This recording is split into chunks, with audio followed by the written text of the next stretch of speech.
Finally, he got up and crept down the stairs. He took Magda's bottle from his pocket and looked for something to use to tie it. Finding a piece of string, he tied it onto the bottle. Then the boy set the bottle on a broken piece of wood and put the string across the stair. He looked at his work for a moment and climbed back up to the roof. Hansel fell asleep then, curled up close to his sister, both of them sweating lightly from the heat rising off the roof, until dawn, when the breeze cooled them, and they lay limp and free. It was still dark, but a grey sort of darkness, when the sound of glass splintering woke Hansel. He didn't stop to think, but grabbed Gretel and shook her. "Run," he whispered. "it's the Oberfuhrer." Groggy with sleep, Gretel stood, but his terror seized her and brought her to full alertness. They looked around, and Hansel took her hand. "The roofs, we can jump." Running to gain momentum, the children jumped off the edge and landed with a hollow thud on the next roof. It hadn't been a bad jump, only a few feet. The silhouette of a man came into the doorway leading onto the roof behind them. Hansel had landed running.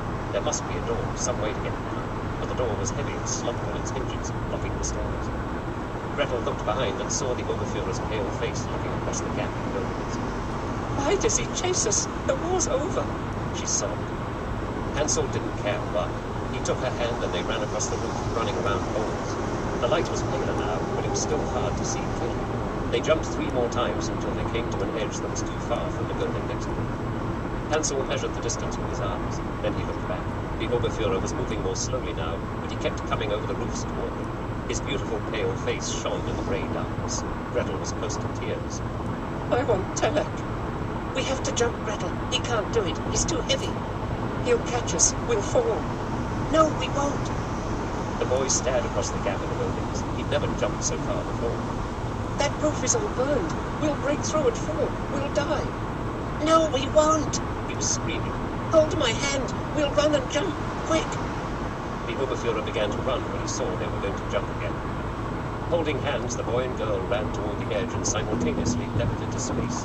Light-boned and starved, their bodies hung in the air, and the Oberfuhrer stopped to walk. They disappeared from view, and the man ran to them. Both children lay on the edge of the roof opposite.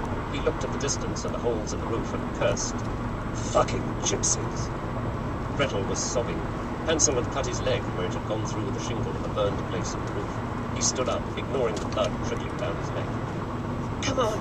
He trotted toward the far edge of the building, and he was ready to jump again, to jump hundreds of buildings, to fly if he had to.